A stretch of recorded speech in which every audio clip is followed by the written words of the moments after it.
Our guest speaker is Julianna Kirkland. She is from Vaco. I'm going to turn it over to Julianna, who is an Ole Miss grad. I am. I'm a double grad, so double legit. Okay, so this information, I know y'all look at PowerPoints all day. I get it. I was a student too. Totally get it. But this is gold. This is stuff that we give everybody from our entry level to our CFOs.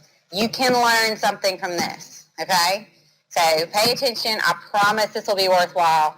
But this is going to help you guys get a job and get your next job and get the jobs that you want that'll make all that lovely money so you can do whatever you want for the rest of your life. So there's my little spiel. Okay. So this is me. I won't read all through that, but anyways, I started in accounting. I was in accounting for 7 years. I worked in Dallas and Houston. I worked in oil and gas. I worked in some pretty awesome jobs. I hired a lot. I had to let people go. I came to Memphis. We moved here, and I went to a recruiting firm to get an accounting job, and they recruited me as a recruiter. So here I am. So I know what I'm talking about. I've been on both sides of it. So, and just y'all are welcome to get in touch with me if you need help with your resume or have questions about any of this or you need a job or something. I'm happy to help. Former Red, I'm here for you guys. Okay, we're going to talk about resumes first. This is the first thing you're going to do, right? You're applying for a job, or even if you know somebody who has a job, you're going to have to submit a resume. So we're going to talk about how to make a good resume so that you actually can even get in the door to interview. Design and layout, don't make them fancy. Don't overdo it. The one on the left, these are all real examples, sadly. I mean, I don't know why this guy felt he needed a crest, but I mean, unless you're applying to be the King of England or something, that's not what you need. Below that, he was an IT guy. You don't need your picture. I mean, there's all kinds of, if you look on the internet, there's all kinds of layouts. There's all these fancy fonts and all these colors. You just need to get to the basics. The thing that's going to be the best to submit to anyone is going to be visually easy to read. It's going to have a nice looking layout. It's going to flow easily. So don't think too much into it. Okay, so starting at the top of the resume, your name. If your parents named you something terrible, like Sunshine, Sundance, or something really goofy, you do not have to go by it in the corporate world. You don't have to put it on a resume. Even if you don't have a nickname, you can make yourself Sam. Just put something on the top of your resume. It needs to sound professional. If you go by Billy, probably put William, right? That sounds a little more fancy than Billy. But like I said, it does not have to be your legal name if it's something that embarrasses you. Include certifications after your name. I don't think any of y'all will have an MBA or a CPA, maybe. She might. So you can put that after your name at the top of the resume. You don't need to put your address. Now, guys, people who are applying to cities that are outside of where you live, do not put your address. The HR person or the hiring manager will take one look at that and say, this person lives in Mississippi, my job is in Houston, this guy would be a pain in the rear to bring in for an interview. I'm just going to put that to the no pile, okay? If you can, and you're dead set on putting an address, you can put something in the city that you're looking for. I know that sounds silly, but it is a quick resume killer because, I mean, we're all trying to take the easiest path, right? And it's a lot harder to interview and hire somebody who's from out of state or out of the city than it is from in your town. So think about it that way. So you don't have to put your address. You don't have to put city and state if you don't want to. You need a professional email with an address. Cutie with a booty at yahoo.com is not a professional email address. Your name at gmail.com is a professional email address, or your Ole Miss email address. Don't put something stupid. Don't put Miss Fancy at yahoo.com. It sounds dumb, and it's going to make you look dumb. LinkedIn link. I highly, highly recommend LinkedIn. We'll go through that. So if you have an updated LinkedIn, not a really not looking good looking one, put that LinkedIn link on the top of your resume. Okay. Overview. I recommend a kind of paragraph at the top that says who you are and your qualifications. You can kind of see these examples, and I can email this out to everybody if you want it.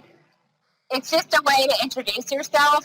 I don't like objective statements. Objective, define a position where I can grow in my career and contribute. Yeah, okay, so does everybody. Well, so you're applying for the job, right?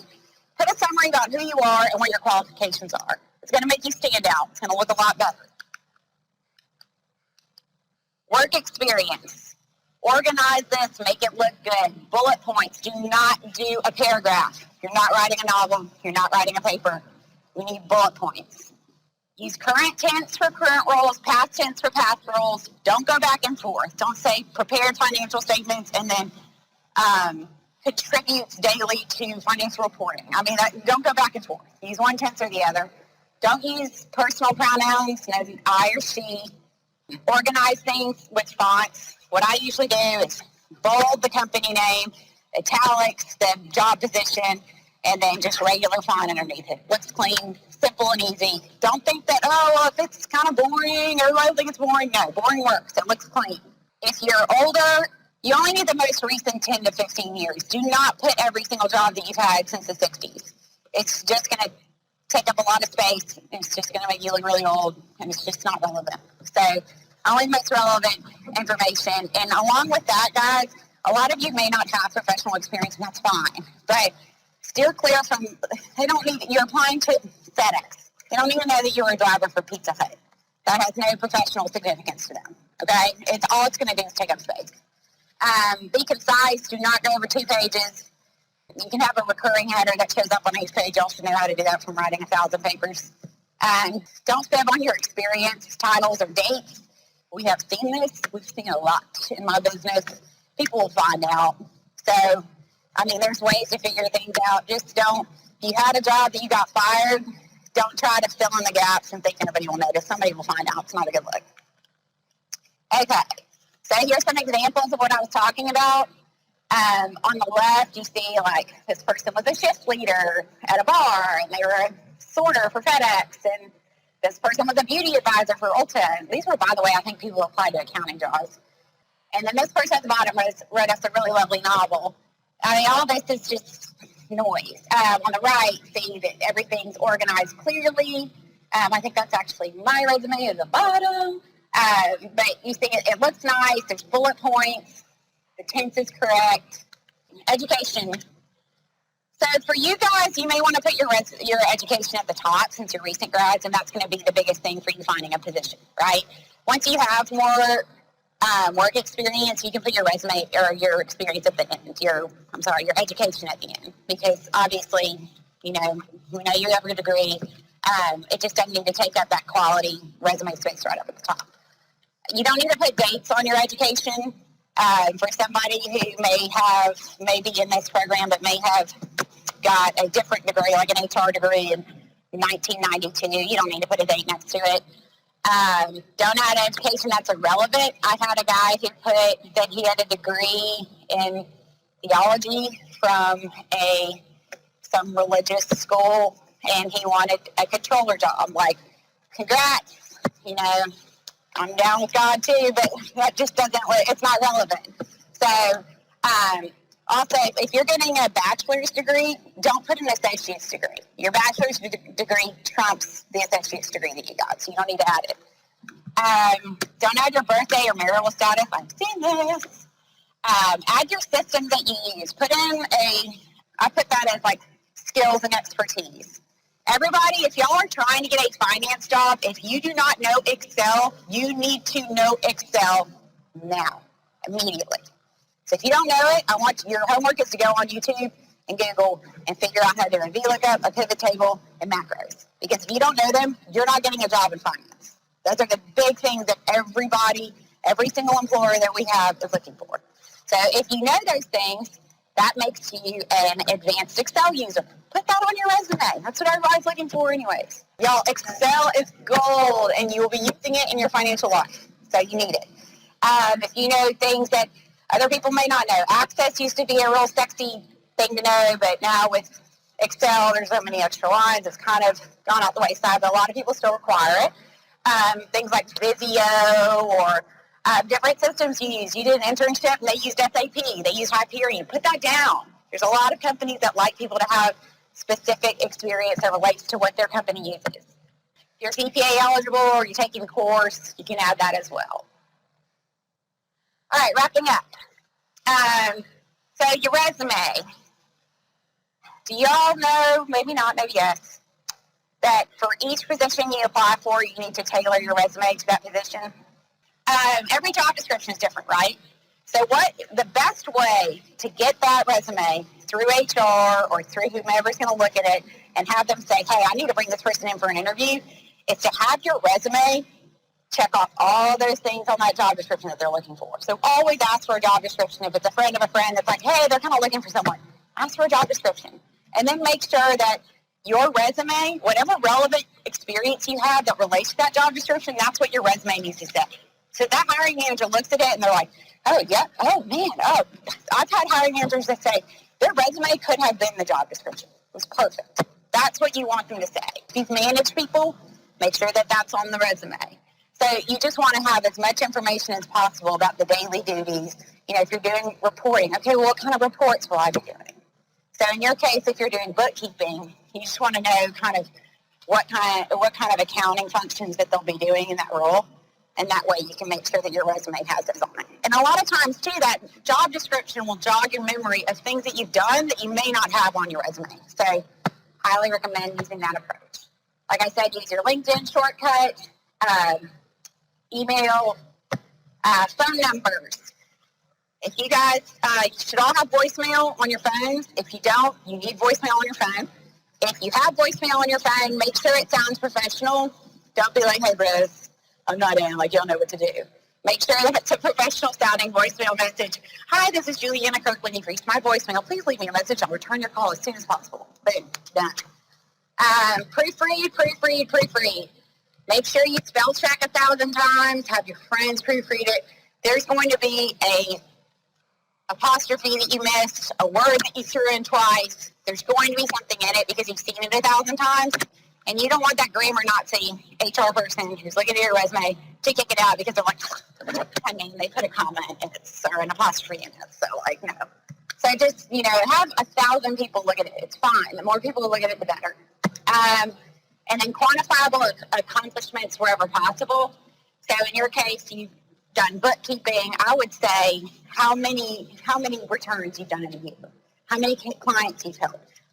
People like numbers, especially in the field that y'all are going to be in. So say, you know, prepared monthly and quarterly financial statements for presentation to the board of directors and the president of the company. So that's quantifiable because I'm saying, okay, this is what I did, and this is who I presented it to. Or say, reduce the amount of days for the financial close from 7 days to 5 days. That's a number right there that they can use, right? So you want to say what you did and who it benefited. You know, even if you, like at the bottom, if you saved the Mr. Friendly Syrup Company money by finding a better way to package it, put it on there. So see the examples at the bottom?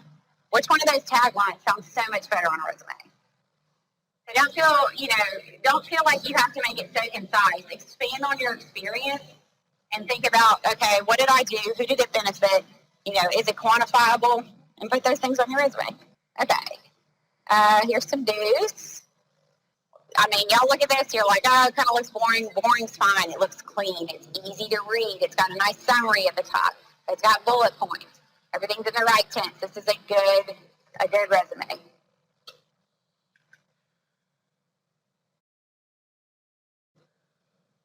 Okay, done. Personal information, don't leave it on there. And plus, y'all stalkers, don't give people weird reasons to get in touch with you, especially once you start applying online. Don't use I or third person pronouns. You don't need to include references at the end. That's something that a lot of people do. Yeah, it kind of fills space, but they'll ask you. Like, references are really once you get the job. So, social organizations. Probably a lot of people here are members of fraternity or sorority. That really does not relate to whatever job you're going to be doing. So, leave it off. Because you don't know that the person that you're interviewing with could have been your rival fraternity or whatever school that he was in. I would leave it off, as well as any other. I mean, we've had people put that they were the Miss runner-up in the Tunica tomato contest. It's not necessary. Just leave it off. No misrepresentations. Don't put non-essential information just to fill space, and keep it simple. No fancy designs. So like I said, if y'all need somebody to look at your resume, I'm happy to do it. I've done it before after these presentations. All right, so here's some really ugly ones so we can have some fun. Way too goofy. Yikes. Yeah, don't do that. Oh yeah, this one's real fun. I don't know why everything is centered in the middle, but it's terrible to even look at. And they also were apparently a bachelorette of applied science, so that's pretty cool. I'm a little jealous. So this is somebody that, for instance, if you need somebody, you're just like, I just can't get this. You know, I wish somebody could just do my resume for me. This is the site that you can use. They're not cheap, but I guess if you need, $225 to get a job you want, cool. So that is a source that you can use. And if y'all have any questions, I'm here. Remember, I'm happy to help with your resumes.